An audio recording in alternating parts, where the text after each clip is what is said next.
সুপ্রিয় দর্শক, সবাইকে ইংরেজি নববর্ষের শুভেচ্ছা জানিয়ে শুরু করছি মানসিক স্বাস্থ্য বিষয়ক অনুষ্ঠান মনোদর্পণ ভালো থাকুন। আমরা সবাই দত্তক বা অ্যাডপশন শব্দটির সাথে কম বেশি পরিচিত, কিন্তু এর পেছনে যে একটি অত্যন্ত স্পর্শকাতর দিক রয়েছে তা সম্পর্কে আমরা অনেকেই অবগত নই। এমন একটি বিষয় যা আমাদের মানসিক স্বাস্থ্যকে নানাভাবে প্রভাবিত করে। আজকে আমরা আলোচনা করব দত্তক ও মানসিক স্বাস্থ্য নিয়ে। এই আলোচনায় আমাদের সাথে আছেন বিশিষ্ট সাইকোলজিস্ট মোহাম্মদ আতিক সোবহান ও দুজন বিশেষ অতিথি, একজন দত্তক শিশুর বাবা ও মা সঙ্গীতা আহমেদ ও হাসান আবিদুর রেজা জুয়েল। আচ্ছা আতিক, আমি প্রথমেই জানতে চাইবো, এই যে অ্যাডপশনের প্রসেসটা, যিনি দত্তক দিচ্ছেন এবং যিনি নিচ্ছেন, এদের উভয়ের মানসিক অবস্থাটা তুমি আমাদেরকে যদি একটু এক্সপ্লেইন করো। ধন্যবাদ। এটা আসলে একটা বিরাট ফ্যামিলি একটা ডিসিশন, নতুন একটা সিস্টেমের মধ্যে প্রক্রিয়াটা চালু হবে। এখানে তিনটা পার্টি এখানে যুক্ত, একটা যাকে দিচ্ছে যে শিশুটা, আর যিনি এটা ছেড়ে গেছেন যার যে তার বায়োলজিক্যাল বাবা বা মা, আর যারা মানে ভবিষ্যতে যারা হতে যাচ্ছে তাদের। তো যিনি একেবারে যে শিশুটা, তার যে অবস্থানটা তার আবার বয়স ভেদে ভ্যারি করবে। তার যদি বয়স দেখা গেছে যে 6 মাস থেকে 4 বছর, এই একটা বেল্ট আছে। 4 বছরের নিচে তার কিন্তু মেন্টাল অবস্থাটা অ্যাসেসমেন্টের সুযোগ সেই অবস্থাটা আসে। তবে যিনি ছেড়ে যাচ্ছেন, অ্যাবান্ডন যিনি করলেন, তার কিন্তু বিরাট একটা ইম্প্যাক্ট। কোনো মাই কিন্তু তার শিশু সন্তানকে অ্যাবান্ডন করতে চায় না, কিন্তু হয়তো সামাজিক প্রেক্ষাপটে আমাদের যে সমাজ ব্যবস্থা, আজকে যদি সে কোনো জঙ্গলে থাকতো যেখানে তার কোনো সমাজ ছিল না, সেখানে সে কোনোদিনই বাবা তার শিশুটাকে অ্যাবান্ডন করতো না। কিন্তু যেহেতু আমাদের সমাজ ব্যবস্থার মধ্যে তার অনেক প্রতিকূলতা আছে, এই জন্য তার মানসিক অবস্থা শ্যাটার্ড, এবং তার মধ্যে কিন্তু ডিপ্রেশন বলো, তার মানে ভয়াল যে মানসিক নেগেটিভ সাইড গুলো, ইমোশনাল অ্যাসপেক্ট গুলো, সেটা তার মধ্যে থাকবে। এবার আসি লাস্ট পার্ট, যারা নিতে যাচ্ছে, it's a hell of responsibility. কোন জিনিসটা তার ভেতরে কাজ করছে, যার ফলে একটা নতুন মেহমানকে বা তার ফ্যামিলিতে একটা মেম্বারকে ইনক্লুড করতে যাচ্ছে, সে কতখানি প্রস্তুত। এখানে মেইন অ্যাটাচমেন্ট যেটা মার সাথেই হবে, যে যিনি ফিমেল পার্টনার, যে প্যারেন্টস, বাবারও কন্ট্রিবিউশন থাকে। এটা একটা স্পেশাল প্রজেক্ট, একটা স্পেশাল চাইল্ড, একটা স্পেশাল ফ্যামিলি মেম্বারকে তারা কিন্তু নিচ্ছে। একটা শিশুর কি কি বেসিক নিডস গুলো কি, তাকে আমি সেফটি দিব, তাকে কেয়ার দিব এবং তাকে কন্ট্রোল করব। এই তিনটা কিন্তু মানে মূল বেসিক।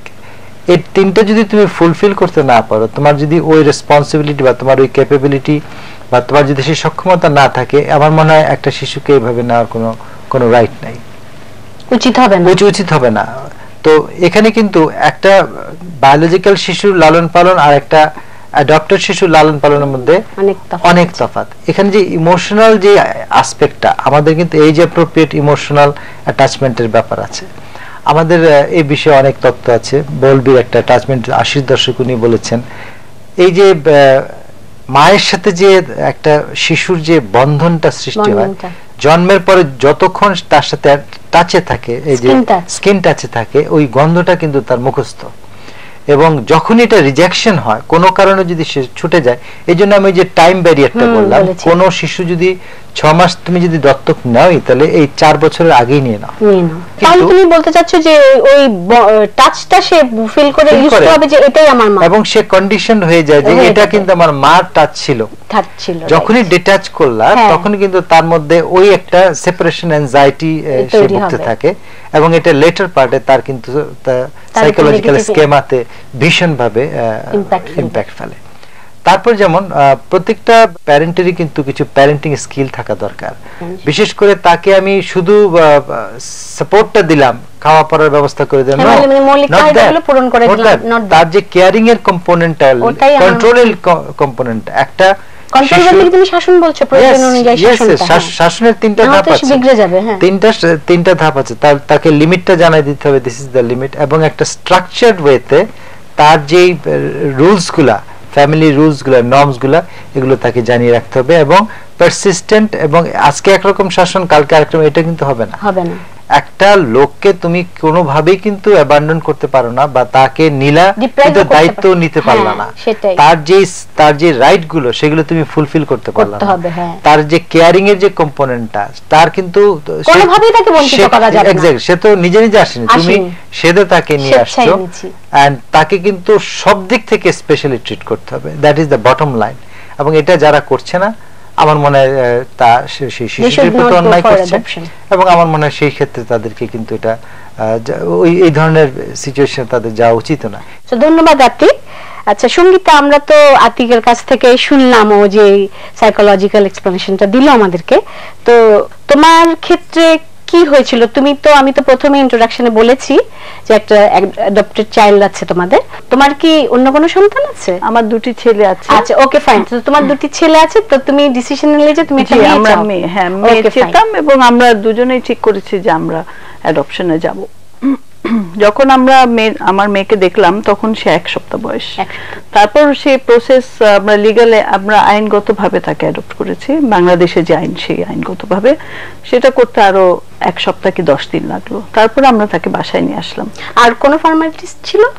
ফর্মালিটিস ছিল, আমাদের কোর্টে যেতে হয়েছে, আমাদের মতামত নিয়েছে যে আমরা যদি তাকে মেডিকেল টেস্ট করাতে চাই দেখার জন্য যে এইচআইভি, তারপর জন্ডিস, হ্যাঁ হেপাটাইটিস বি, এসব আসলে শুধু মানে দত্তক বাচ্চা না, নিজের বাচ্চা হলেও হ্যাঁ। তো বাচ্চা যখন আমি নিয়েছি তখন আমরা দুজনেই ঠিক করেছি যে আমরা একেবারে নবজাত শিশু চাই। কেন? কারণ আমার শিশুর সাথে আমার সেই বন্ডিংটা আমার তরফ থেকে, যেটা একটু আগে আতিক ভাই বললেন, একটা হলো যে সে মায়ের গন্ধটা সে পেতে হবে, আরেকটা হলো মাকেও কিন্তু তার সাথে বন্ডিং করতে হবে। আমার নিজের দুটি সন্তান আছে, আমার মানে গর্বের দুটি সন্তান, আমি বলবো ওদের সাথে বন্ডিং কিন্তু আমার প্রথম সেকেন্ডে হয়নি। সেটাই, আমি ওদেরকে কোলে নিয়েছি জন্মের পর, আস্তে আস্তে কয়েকদিনে কিন্তু বন্ডিংটা হয়েছে, তৈরি হয়েছে, একই জিনিস। কিন্তু তা আবার যখন আমার মেয়ে যখন আমার কোলে আসলো, তারপরে সেই বন্ডিং হতে কিন্তু সময় লাগে। কিন্তু আমি যদি সেই মাতৃত্বের যে কষ্টটা, রাত জাগা, শিশুর ওই কলিক পেন, কান্না, কিভাবে চুপ করাবো, কি করব, দিশেহারা হয়ে যাওয়া, সেই কষ্টগুলো যদি আমি না নিই, তাহলে কিন্তু আমি আসলে তুমি সেই মা হতে পারবো না, এক্স্যাক্টলি পারবো না। এটা খুব সুন্দর বলেছো সঙ্গীতা, ধন্যবাদ। আতিক, এই যে মানুষ যে বলছে অ্যাবান্ডন করে, এর পিছনে কি কি কারণ কাজ করে সাধারণত দেখা গেছে যে বিভিন্ন রিসার্চে এসেছে এটা যে মানে দত্তক কখন হয়, সিচুয়েশনটা এরকম হয় যে যে প্যারেন্টস বা যে মা বিশেষ করে তার ইনএবিলিটি, সেই ইনএবিলিটিটা হতে পারে তার ইলনেসের কারণে, তার হয়তো শারীরিক অবস্থা এমন যে সে বাচ্চাটাকে কেয়ারিং করতে পারছে না, তার আমাদের দেশে যেটা সবচেয়ে বেশি পভার্টি, যেটা দারিদ্র্যের কারণে আর্থিক অবস্থানটা অতটা ভালো না, বা অতটুকু সে পারবে না, তারপর অনেক সময় বাচ্চার মার মৃত্যু হতে পারে, মৃত্যুর কারণেও সে এই পরিস্থিতিতে পড়ে যেতে পারে। So this are the reason যে এগুলোর কারণে কিন্তু মানে দত্তকে যাওয়ার একটা পরিস্থিতি সৃষ্টি হয়। আর এই দত্তকের বেস্ট হচ্ছে যে একজন অনাথকে যদি নেওয়া যায়, একটা এটা হয়েছে কি, বিষয়টা অনাথ হলে তার বাবাও নাই মাও নাই, এখন তাকে যদি কেউ নিয়ে যায় ওই হিসাবে, তাহলে হলো কি তার যে চাইল্ডহুডের, তার যে প্রি স্কুল বা টিনেজের যেই ঝামেলাটুকু চাহিদাগুলো এটা কিন্তু পূরণ হলো, এবং বেস্ট হয় যদি ফ্যামিলি মানে মোট কথা তার যে ডেভেলপমেন্টাল যে ইয়েগুলো, লাইক তার কগনিটিভ ডেভেলপমেন্ট, তার সোশ্যাল ডেভেলপমেন্ট, তার ফিজিক্যাল ডেভেলপমেন্ট, সবগুলো কিন্তু নারিশড হলো, সবগুলো অ্যাড্রেসড করা হলো। তো সেই ক্ষেত্রে কিন্তু এই যে পরিস্থিতিগুলো বললাম, যে একটা যদি মারা যায় বাচ্চাটার কি হবে, সেক্ষেত্রে তার ইয়ে নাই। আর যদি কোনো বাবা মা জীবিত থাকে, সেক্ষেত্রে যেটা পভার্টি কারণে দিচ্ছি, সেটা কিন্তু আবার একটু কমপ্লিকেসি আসতে পারে। সেই জন্যই বলা হয় যে যারাই দত্তক নিচ্ছেন, এটার মধ্যে কোনো লুকাছাপার কোনো ব্যাপার নাই, এটা কিন্তু একদম প্রথম থেকেই কিন্তু পরিষ্কার থাকা উচিত, মিথ্যা কথার কোনো আশ্রয়ের সুযোগ নাই, থাকা উচিত না। তাতে কি লেটার পার্টে হয়তো আরো সিরিয়াস অনেকে নিতে পারে না, এবং আমরা অনেকে ভয়ের চোটে সেটা বলতে চায় না, যারাই নেয় অনেকেই ভুল করে, সেক্ষেত্রে কিন্তু হঠাৎ করে জানলে কিন্তু ও পরে পরে সে রেজিস্টার করতে না পারলে সুইসাইডও করে ফেলতে পারে। তো সুতরাং এটাই আর কি। তো ধন্যবাদ আতিক। জুয়েল ভাই, আপনার কাছে আমি জানতে চাইবো, আসলে আপনি একজন প্যারেন্ট, আপনি একটু বলবেন যে আসলে কি পরিস্থিতি হয়েছিল যার কাছ থেকে নিয়েছিলেন? আমি তিনটা জিনিস একটু ছোট করে বলতে চাই। প্রথম হলো যে এই অ্যাডপশন প্রসেসটা প্রাতিষ্ঠানিক হলে সবচেয়ে ভালো। আচ্ছা। বাংলাদেশে কিন্তু আন্ডারহ্যান্ড অনেক হয়, মানে গরিব ব্যক্তির থেকে নিয়ে নিলাম বা অপরিচিত একজন লোকের থেকে নিয়ে নিলাম, কিন্তু আমি অনুরোধ করব যারা অ্যাডপশনের কথা ভাবছেন এটা যতখানি প্রাতিষ্ঠানিক করতে পারেন ততখানি ভালো, তাহলে সবার রাইটটাই নিশ্চিত হয়। যিনি অ্যাবান্ডন করলেন, যিনি নিলেন এবং যে বাচ্চাটিকে অ্যাডপ্ট করলেন, সবারই এটা হয়। এবং আইনগত অনেকেই কিন্তু কোর্টে যান না, আমরা গিয়েছিলাম। আমরা বাংলাদেশের রাষ্ট্রীয় সবকিছু ক্লিয়ার করে নিয়েছেন। অ্যাবসলিউটলি। আমরা যেরকম হেলথ চেকআপটাও করিয়েছি, বিকজ আমরা জানতে চেয়েছিলাম আমাদের বাচ্চার কোনো সমস্যা আছে কিনা, তাহলে আমরা হ্যান্ডেল করতে পারবো আগে থেকেই। এবং আমরা বাংলাদেশ সরকারের যে নিয়ম নীতি আছে সেই অনুসারে আমাদেরকে কোর্টে এটা যেতে হয়, এর জন্য বিশেষায়িত উকিল আছেন, আপনাকে ওখানে কোর্টে ডিক্লেয়ার করতে হয় যে আমি এর দায়িত্ব অফিসিয়ালি নিলাম, রাষ্ট্র আপনাকে এই দায়িত্ব দেবে, সেটা আপনি কাগজ পাবেন, সেই প্রেক্ষিতেই ভবিষ্যতে তার সবকিছু নির্ধারণ হবে। আমরা সেটা করেছি। প্রথমত হলো প্রাতিষ্ঠানিকভাবে নেওয়ার কারণে কিন্তু আমরা ওর মায়ের সাথে আমাদের দেখা হয়নি, উনিও জানেন না আমরা সিটিআরডব্লিউ বলে একটি প্রতিষ্ঠান আছে, ওখানে দুই পক্ষের সাথে দেখা হয় না, কারণ কখনো কখনো এই দেখা হওয়া অন্য কমপ্লিকেসি তৈরি করতে পারে। আমরা যতদূর জানি ওই ভদ্র মহিলা, she was only 15, খুবই ছোট, so it was very early pregnancy of her.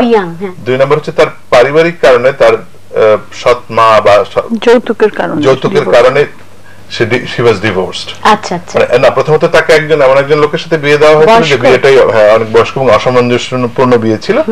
তারপরে তার এই যৌতুক ইত্যাদি ইস্যুতে সে যখন প্রেগন্যান্ট হয় তখন তার হাজবেন্ড তাকে অ্যাবান্ডন করে। আচ্ছা।